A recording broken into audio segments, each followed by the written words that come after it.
Unique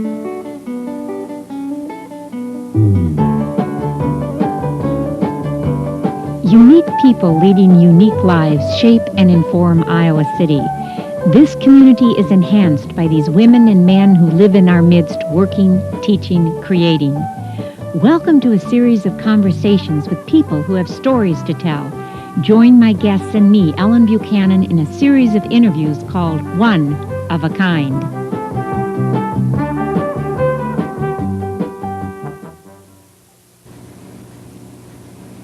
Sally Lindberg is a well-known artist and longtime resident of Iowa City. Sally's silkscreens, constructions, and collages are in saturated and primary colors. Recently, she has been creating three-dimensional works, small sculptures, and painted wood constructions. Sally's art is in the folk tradition. Her objects and colors are simple and strong. To quote the artist, "My work is decorative in the sense that I intend it to evoke an immediate reaction on the level of pure enjoyment," end quote. Admirers comment that there is a sense of play in her creations, and to view her work is sheer joy. Sally grew up in Chicago, graduated from Denison University in Granville, Ohio, did graduate work in painting and drawing at the University of Wisconsin, and graduate work in drawing and printmaking at the University of Iowa. Her works hang in hospitals, businesses, schools, and in private collections. Besides having her art in many exhibitions and publications, she has created commissions for various institutions, such as the University of Iowa Hospitals and Clinics, Iowa Veterans Home in Marshalltown, Rockwell International, and the Ronald McDonald Home. Galleries from Cedar Rapids, Missoula, Montana, Minneapolis to Charleston, South Carolina have sold her work. In the 1970s, Sally had a studio built in her home so she could do her silk screening and other artwork in a convenient and light-filled space. She and her husband Jim, a professor of geography and associate dean in the College of Liberal Arts at the University of Iowa, raised two children in Iowa City, Lindy and Ann. Sally's community involvements include Project Green, Lincoln School, and the Ronald McDonald House. She is an ice skating and biking enthusiast. This broadcast, instead of originating at public access television studios, is being filmed in Sally Lindberg's home. She's sharing her studio and her works of art so that we can see firsthand her artistic endeavors and her artistic space. Welcome, Sally, to One of a Kind. And before we get a tour of your house and your studio, I want to ask you about your mother and your father and their influence on you. Well, my mother was a very amazing person. She was practical of nature. She was good at problem solving. She had incredible energy. But with that, she had this keen visual sense that was almost way out. It was everything she did showed her concept of design and color and texture. No matter what we were doing, she was always pointing to the visual, and that if it was supper she was serving, it was served beautifully, and she was amazing. She went to the University of Illinois and graduated in home ec, and then since it wasn't practical to major in art, she'd been a special art student in high school, but her parents thought it'd be better if she did something more practical, so she took home ec, and when she went to Illinois, she designed clothes for herself, and then subsequently for the professors' wives. She designed dance programs. She then when she was first married, she had some miscellaneous design jobs. She taught. She bought a Essex car that she contributed to the marriage, and after they bought a house in Oak Park, and we moved out there, and Mother pretty much became involved in designing our home and in working in the school, and she was always head of the Ways and Means Committee, and she made most of my clothes. She painted on the walls in our bedrooms designs. She was a fabulous cook, although she wouldn't say so. She was always doing something. I mean, I brought a friend home from college once, and we came home from downtown Chicago at 2 o'clock in the morning, and my friend said, "Your mother's doing the laundry." And I said, "Well, that's kind of normal," because her day was so full of projects. She often sort of fudged at the end. I don't remember ever seeing her sit down to eat breakfast, lunch, dinner. She'd say, "Run's at the table, your father's coming home. It'll look like we're going to eat." And we always had a fabulous meal, and dinners were more complicated then. But she painted murals on the second floor, walls of the second grade classroom when I was a little girl. That was a big deal. She painted one day a week at the Art League, and that was very exciting for me because I got to ride home in the back seat holding the canvas. And she painted flowers. You have one on your wall. Yeah, they painted there. It was a wonderful old building that was a old carriage house, and you could go paint from the model or paint still life. And that was a wonderful thing. She had the whole day. She'd take her lunch. And then later, when my brother and my sister were still at home and I was in college, she started an interior decorating business, which was very successful. But Mother was fantastic. She had a lot of style. She sewed beautifully, but she never lost the style. She was, and she was always there. She was really a very hard act to follow. The house was perfect because she loved how things looked and wanted them just so. My dad, on the other hand, is a very serene, gentle, contemplative kind of guy who smoked a pipe. He was a trial lawyer in downtown Chicago and traveled on the L every day to his office on LaSalle Street. And then when he came home at night, that was for us. And we went sledding, and we went biking, and we went ice skating, and we made stuff in the garage after dinner out of found objects, and he carved characters from the storybooks for us. And he wasn't what you call a finished carpenter, but he'd always be philosophizing with his pipe while we were doing something. He'd say, "Now, we're probably making the only three-legged horse on Woodbine Avenue today." And he was just great. He taught me a real sense of the public domain. We were surrounded by forest preserves, and they were filled with these beautiful trails. And we did a lot of our biking and sledding, and we in the forest preserves, and we swam in the public pools, and we used the public golf course. And this was a community where a lot of people's only experience was at the country club, but Dad showed us that there was a bigger world out there. It was really, they were both wonderful parents. You can see I was a neglected child. Yeah, you had a charmed childhood.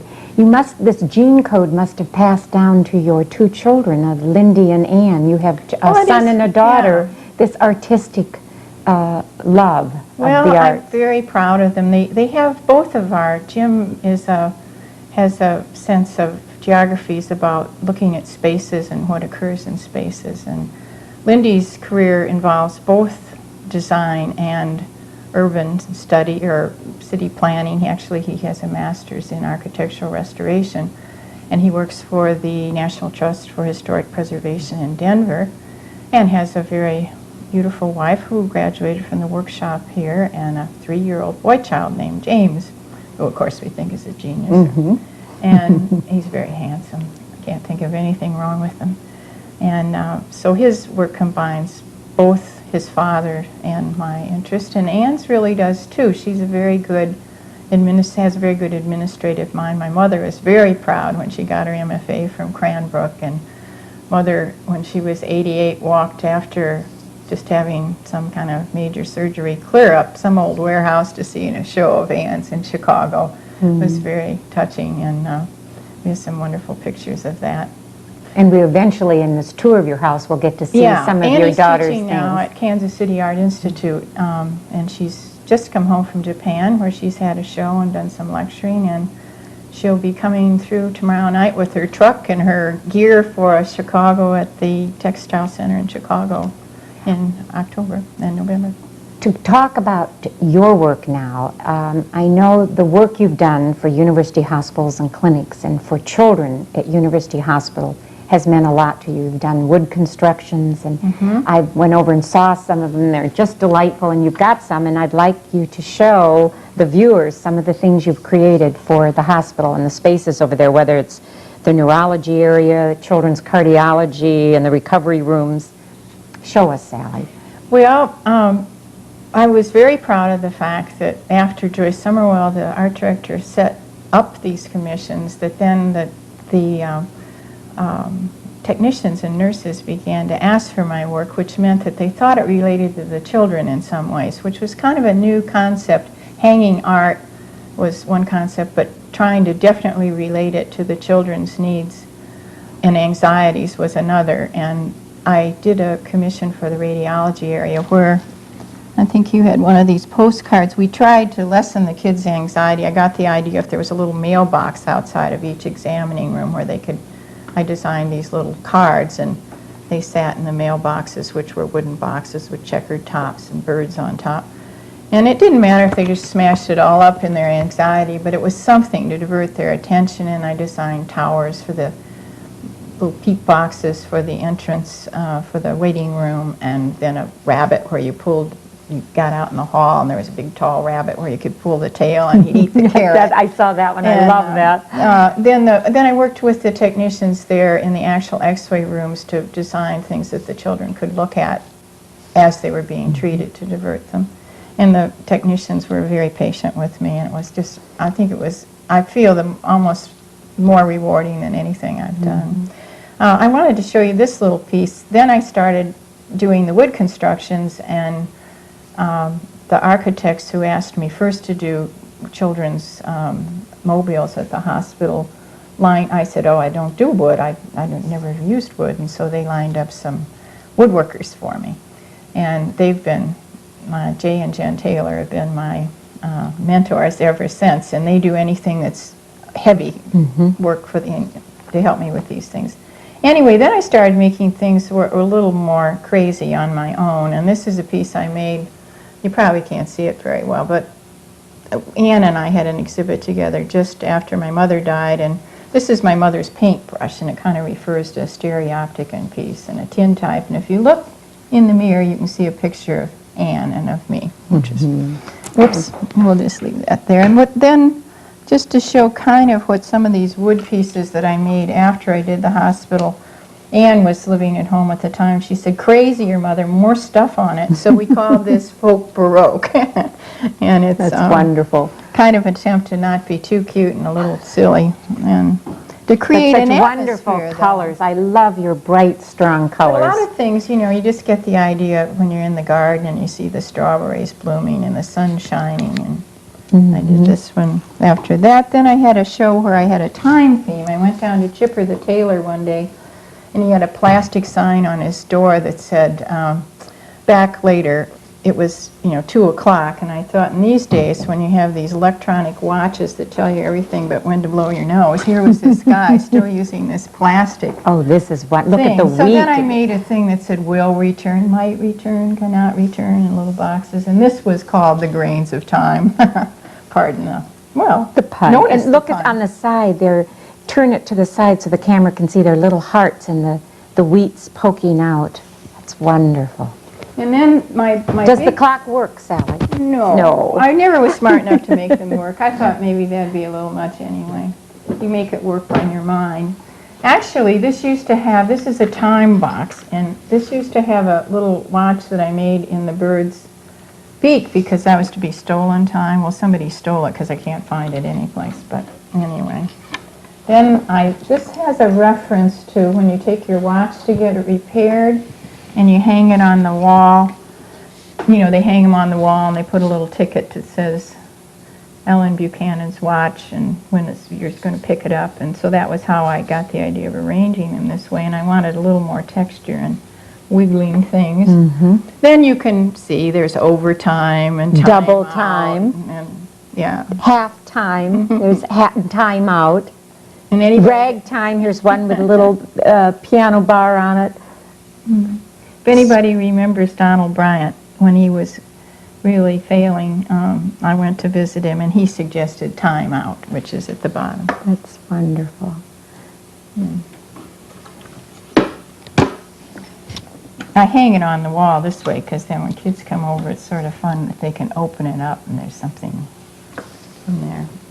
I'm so anxious for the viewers to see all of your work here, and you have in your hallway a painted ceiling, Sally. Tell me, you said that when people come over, they love to look up in the ceiling in the entryway at your painted ceiling. Well, I think Did you it's- get that from your mother? Oh yeah, she always was painting on the walls, and from the time, as I say, I was a very neglected child because she designed clothes for me, she painted things in the walls in my room, she made the quilts, and she monogrammed the sheets, I mean. And so my very sketchy way of painting the ceiling was not anything very elaborate. But I think what gets people is the idea that there are no policemen around. You can do whatever you want to with your house. And your entryway, your door. Yeah, and the kids on the door, you know how kids, it was a glass door, a panel, and so if you put a curtain over it to kind of protect, give yourself a little ourselves a little privacy, that they would be tempted to pull at it and pull up on it. So I thought, well, I'll just paint something on the door. And then Mother always said, if you didn't have a place to put anything, just hang it on the wall, which was very applicable in many apartments where we lived. And then in the apartments, you had to pay 50 cents for every nail hole. And but not here at your home, no. And so I think now it's time to perhaps for you to give us a tour of your living room and then down into your studio. Okay. So let's do it. Good. Okay, here we come, just like this old house. This is the dining room, and this is one of my favorite silk screens of yours, Sally. Tell us about the process and why I see this image a lot of places. Well, I think anytime you do prints, it's tempting to save one of each stage.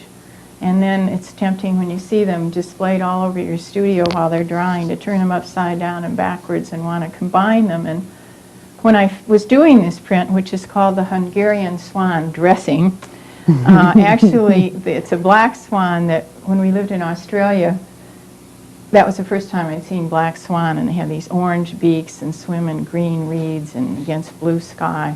And then I love the Hungarian embroidery and the so that's why I called it the Hungarian swan dressing. And it actually does show pretty well the process of printing. Everybody silk screens a different way. My method is very primitive. I always tell school children that come by, this is the easy way to do it, but I don't really think any way is easy. You can get in trouble no matter how you do it.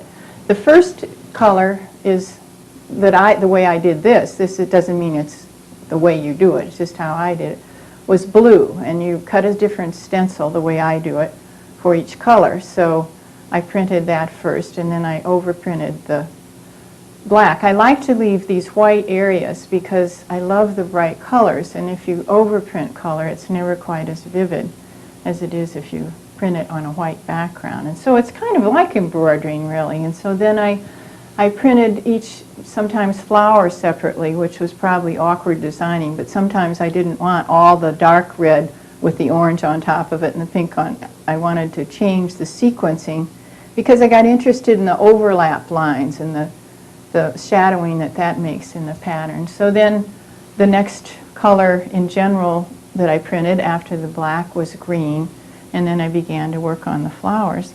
And so I saved each one out, and then I put them together, and I had them all facing the same way and different. And I called over a neighbor, Marcia Wegman, who's an artist, and I said, Marcia, why can't I make this work? I want it to be a piece somehow.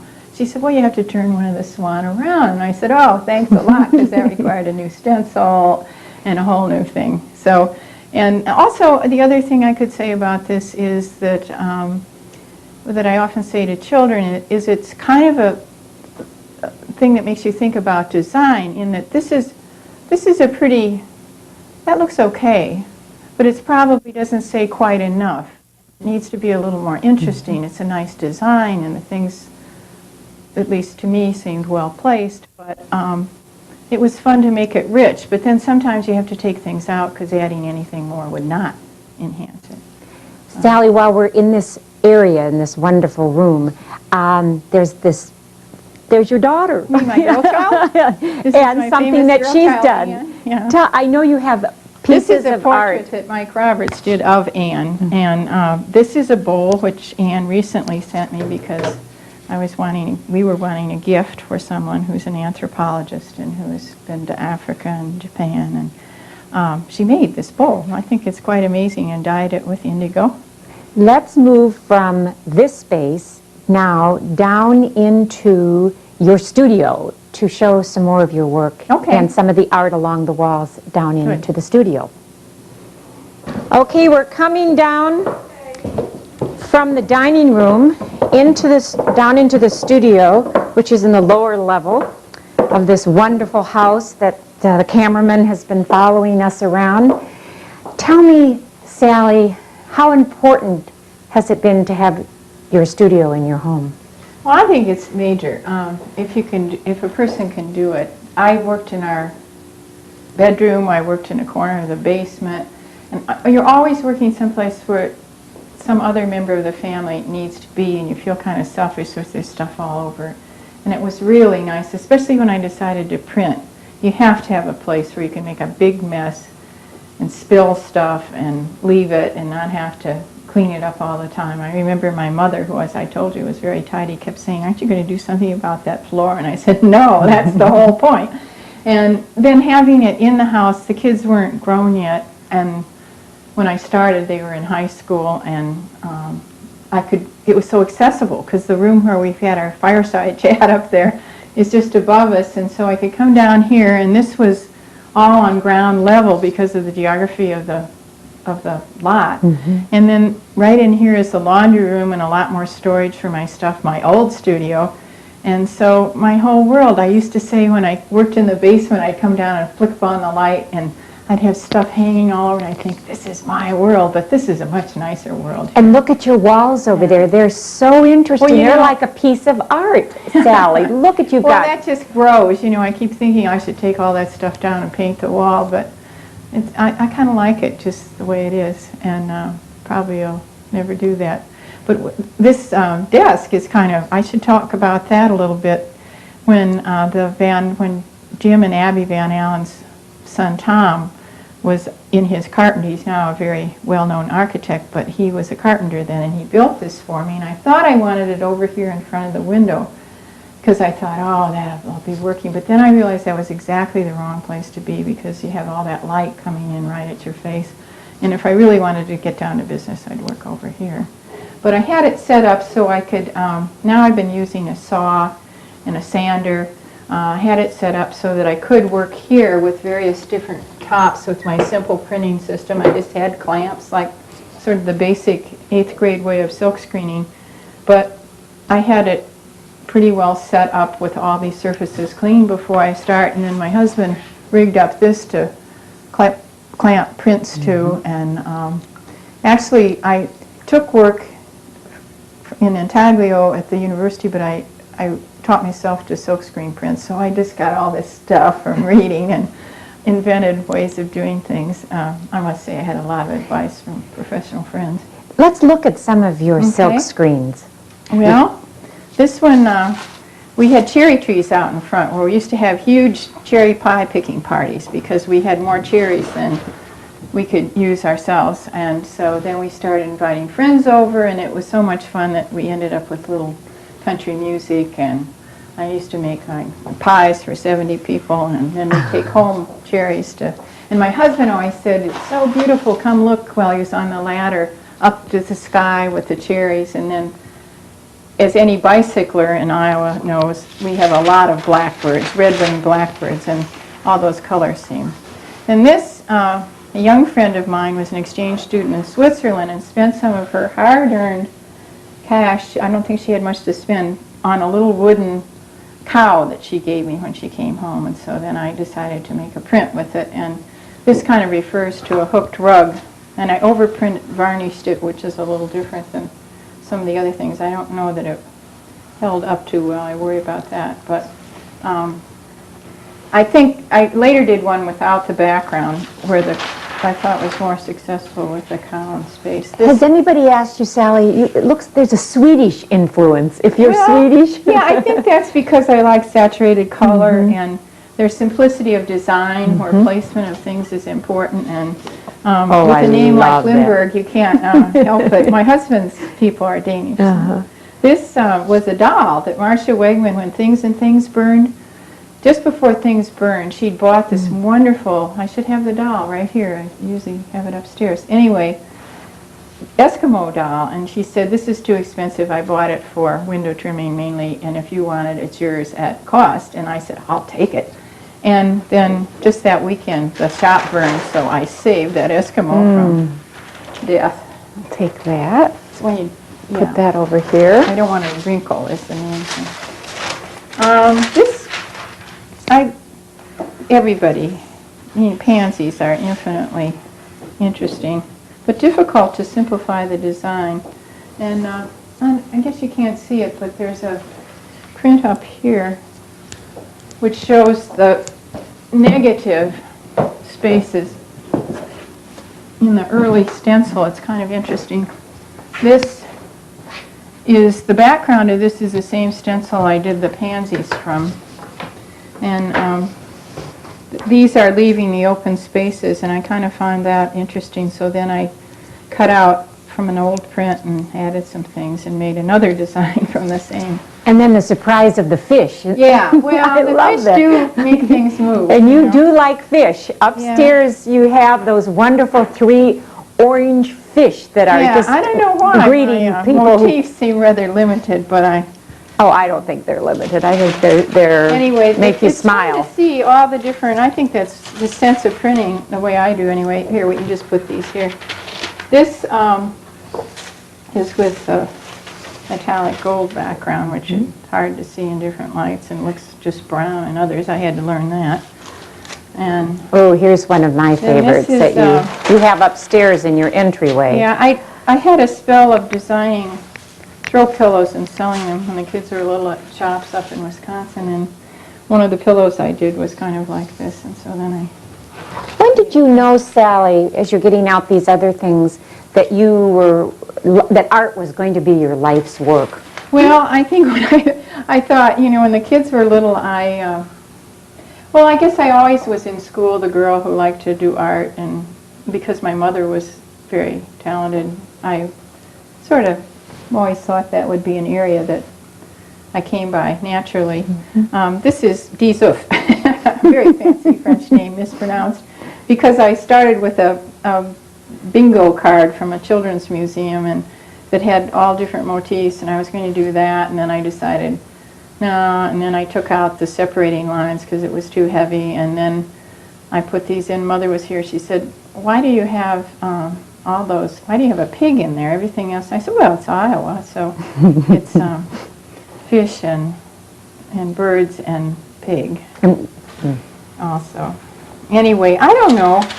I think when I worked at the school and in things in the community, I suddenly realized there were other people who could do that better than I could, and maybe if I had anything I could do to contribute, it was more in the area of art. And then I had to figure out that there was a lot of art that I really wasn't prepared to do or didn't have any gift for, and to learn to celebrate what I And here's your black emphasize swan what I do again. have. Yeah, they're that The guy. blacks. Oh, and then here's one that a lot of people will recognize as the pigs of Iowa. This I designed a postcard, for a postcard, the Iowa Arts Council had a postcard art session, and this was sold in a packet of cards for the pig print was inspired by a wood construction made by my sister Wendy Brown, so I call it Wendy's Pigs.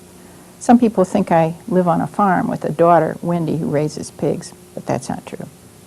That makes me smile. That's It was wonderful. my moment of glory when they presented a pack of this to Louise Nevelson when she was here, and she ruffled through them, and I didn't see it, but somebody said that she stopped at this one and said, that's a nice one, because I thought maybe she'd think pig art was pretty ridiculous. Well, are you going to continue on your wood constructions? What do you think?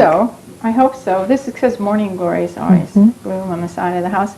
I hope I can. I have a slight limitation in my joints, and that may change what I do entirely. But I like to make objects. I love making the prints, but that's not only difficult, but it's toxic in some ways, and it's very, even in the primitive way I do it, it's very labor intensive because you cut the stencils. Each color requires a new inking, and then you have to remove the ink, and there's all that. If you have trouble with your wrist or your fingers in any way, why, that's a lot of handling of equipment.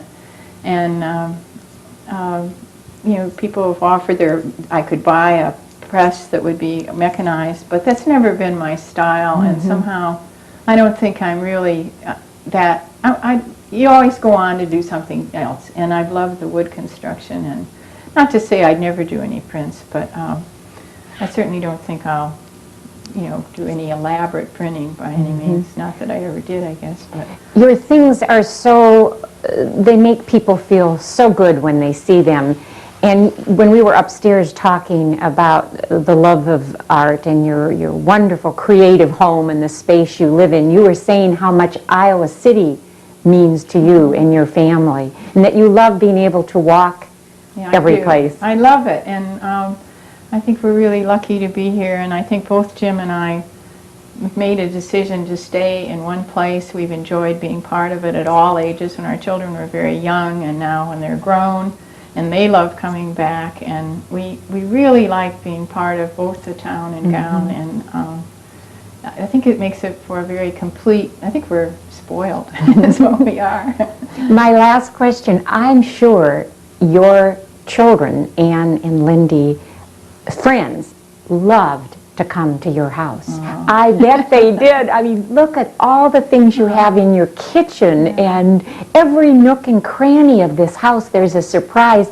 If I were a friend of Annie's and was going to Lincoln School, I'd beg to come home with her. Well, it's funny, at different times the kids have reacted differently. There was a time when I was sewing flowers of felt over the holes in the carpet going upstairs, and Annie said, well, you know, we could get some new carpet, and I said, yeah, but then maybe we couldn't take a trip, or we couldn't. Besides, I was enjoying, frankly, sewing the things over. And then when she came home from college the first time, I heard her friends saying, is this the wonderful patches you told me about that your mother put on? So you never know what's going to become a tradition. But the kids notice a lot of different things and give you ideas. I love having children over.